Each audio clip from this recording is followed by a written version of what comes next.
శారీస్ ప్రతి 10,000 రూపాయల కొనుగోలుపై ఒక గోల్డ్ కాయిన్ ఉచితం.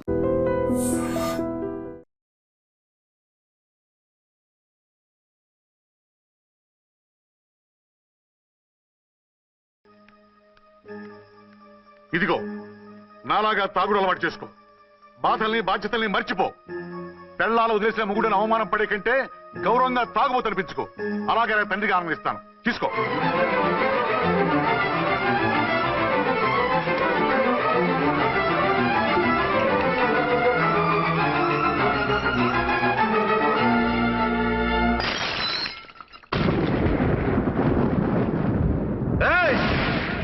అర్చన, ఝాన్సీ, బయటికి రండి.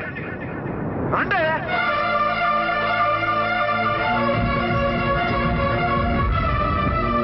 भाई और बहनों, देखो ये मेरा फर्स्ट पत्नी है.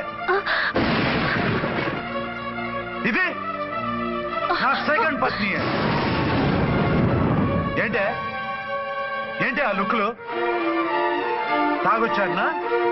నేను తాగలేదే, మీరే తాగించారు. తేగేదాకా తెచ్చారు, తాగేదాకా తీసుకొచ్చారు. నాకు విడాకులు ఇస్తారు. మనది పెళ్ళా పేకాట? ఆడినంతసేపు ఆడి మధ్యలో మిడిల్ డ్రాప్ చేయడానికి. అసలు నేను మీకేం ద్రోహం చేశాను? నువ్వు తిరిగి రాగానే on the spot first night cancel చేసుకుని నీ దగ్గర పరిగెత్తు రావడవా? ఇంకో మగాడు ఎవడైనా అయితే అలా వచ్చేస్తాడా? చెప్పను. ఛాలెంజ్. నువ్వు చచ్చావనుకుని పిచ్చి వెదవలా తయారయ్యాను. కళ్ళు పూసుకుంటే కళ్ళలోకి వస్తున్నావని కంటికి నిద్ర లేకుండా కడుపుకి తిండి లేకుండా గడిపాను. చచ్చి నీ దగ్గరికి వద్దాం అనుకున్నాను. కానీ నా కన్న తల్లిని మర్చిపోలేక తాగుడికి అలవాటు పడ్డ మా నాన్న, నా జీవితంలా నీ జీవితం కాకూడదురా, భార్య లేని లోటేంటో నేను చవి చూశాను, మళ్ళీ పెళ్లి చేసుకోరా అని బలవంతం చేస్తే చచ్చి కన్న తండ్రిని ఏడిపించలేక బతికి దీన్ని పెళ్లి చేసుకున్నానే తప్ప దీని రంగు పొంగు చూసి వెర్రెత్తి కాదు. అది నేరమా? పాపమా? ఏమే ఈ ఏటి మేటి సౌత్ ఇండియన్ పతివ్రత, నీ సంగతి ఏమిటే? సెకండ్ హ్యాండ్ మొగుడు దొరికాయండి షేక్ అయిపోతున్నావా? ఇంతకు ముందు నేను ఎప్పుడైనా తాగానా? నేను తాకానా? కామం కళ్ళకెక్కి నీతో మంచం ఎక్కానా? మజా చేశానా? పెళ్ళైన తర్వాత కూడా నిన్ను పతివ్రతలా బతకనిచ్చాను కదే. నేనే దుర్మార్గుడిని అయితే, ఆడదాని అవసరంతో ఏడ్చేవాడిని అయితే, ఎప్పుడో నిన్ను చెడిపోయేదాకా చెడగొట్టేవాడిని. కానీ ఎందుకు అలా చేయలేదు? ఎందుకు నీది తప్పలేదు? భార్యగా అర్చన నాలో బతికుంది కాబట్టి. నిజం చెప్పలేదు అని చెప్పుకోవచ్చిన మేకలా గిచ్చుకుంటున్నావు. ఎందుకు చెప్పలేదో తెలుసా? నా కూతుర్ని ఎవరు చేసుకోవడం లేదు, రెండో పెళ్ళంటే వద్దంటుంది అని మా బాబు దగ్గరకు వచ్చి ఏడిస్తే నాకు అబద్ధం చెప్పి నీకు తాళి కట్టించారే. 20 ఏళ్లుగా కనీ పెంచిన నీ అబ్బే నీకు నిజం చెప్పినప్పుడు నేనెందుకు చెప్పాలి? అది బతికొచ్చిన తర్వాత మా వాళ్ళు నీకు నిజం చెప్పలేదని తెలిసింది. అప్పుడు నాకు ఇదివరకే పెళ్ళయింది, చచ్చింది అనుకున్న నా పెళ్ళం తిరిగి వచ్చిందని నీకు చెప్తే గుండె పగిలి చేస్తావని నీకు చెప్పలేదే. నువ్వంటే నా ఆల్ ఇండియా పతివ్రత 9 నెలలు లంకలో ఉండొచ్చిన సీతని అగ్ని ప్రవేశం చేయమన్నాడా రాముడు? ఎవడో వెదవ కూత కుషాడిని కడుపుతో ఉన్న తన పెళ్ళాన్ని అడవిలోకి పంపించాడు. అదే రాముడు, నీ ఫేవరెట్ గాడ్. నువ్వు అడ్రస్ లేకుండా 25 నెలలు ఎక్కడికో పోతే ఎక్కడున్నావు, ఏం చేశావు, ఎవరితో ఉన్నావు అని అడిగానా? లేదు. అనుమానించానా? లేదు. వాయ్? భార్య అంటే ప్రేమ, భార్య అంటే నమ్మకం, భార్య అంటే విశ్వాసం. ఆ రాముడు గ్రేటా, నీ మొగుడు గ్రేటా? చెప్పవే, చెప్పు. ఆ రాముడిని దేవుణ్ణి చేసి గుళ్ళో కూర్చోబెడితే నన్ను రాయించేసి రోడ్డు మీదకి ఇసిరేస్తావా? పేరుకు పెళ్ళానివే గాని నిన్ను అమ్మకన్నా ఎక్కువగా ప్రేమించానే. నువ్వు కనీసం ఆ బిడ్డకిచ్చే విలువ కూడా ఇవ్వలేదు కదే తల్లి. ఇద్దరు భార్యలకి న్యాయం ఎలా చేయాలో తెలియక కుమిలిపోయా. మీ ఇద్దరికి నిజం తెలిస్తే ఏమైపోతారో అని భయపడ్డాను.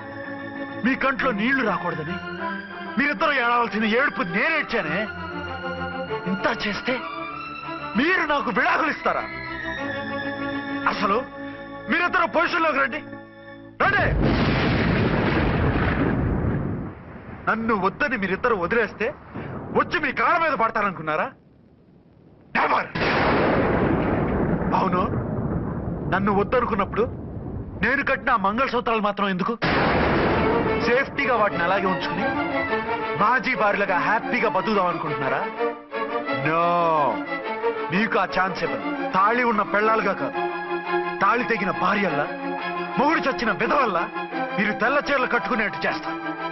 విడాకులు ఇవ్వకుండా మిమ్మల్ని విడోలు చేస్తాను. జీవితాంతం కుళ్ళి కుళ్ళి కుళ్ళి ఏడ్చేలా చేస్తాను. బాయ్. ఆగండి. ఏ, నేను చావడం కూడా నీకు ఇష్టం లేదా? మీరు బతకాలి, నిండు నూరేళ్లు సుఖంగా జీవించాలి.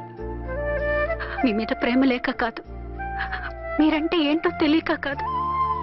నా వల్ల మీకు ఝాన్సీకి అన్యాయం జరగకూడదని నేను మిమ్మల్ని అనుమానించాను, అవమానించాను.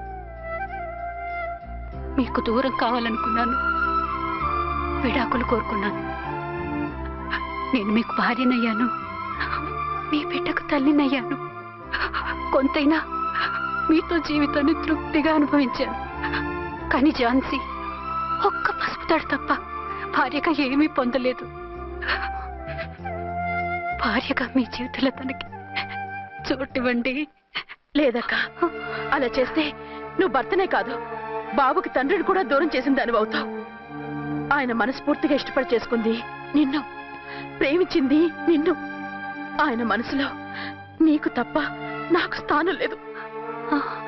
నువ్వు బలవంతంగా నన్ను భార్యని చేసినా మనిషిని సొంతం చేసుకోగలను గాని మనసును పంచుకోలేను. ఆ భార్య స్థానం ఎప్పటికీ నీదే. ఒకరి మీద ఒకరు ఇంత ప్రేమను పెట్టుకొని ఒకరి గురించి ఒకరు ఆలోచించి మీ జీవితాలని పాడు చేసుకోకండి. అక్క చెల్లెళ్ళలాగా కలిసిమెలిసి అతను సుఖపెట్టి మీరు సుఖంగా ఉండండి. క్షమించండి, నాకు భార్య అర్చనే కానీ ఝాన్సీ కాలేదు. అవునా? ఆయన ఎప్పటికీ శ్రీరామచంద్రుడిలాగానే ఉండాలి. ఆ రాముడికి సీత ఒక్కటే, ఆ సీత అక్కే. మరి నీ బతుకు? నేను మళ్ళీ పెళ్లి చేసుకుంటాను. నా గురించి ఆలోచించకుండా మీరిద్దరూ సుఖంగా సంతోషంగా ఉండండి. ఈ రోజు నుంచి ఆవిడే మీ ఆవిడ.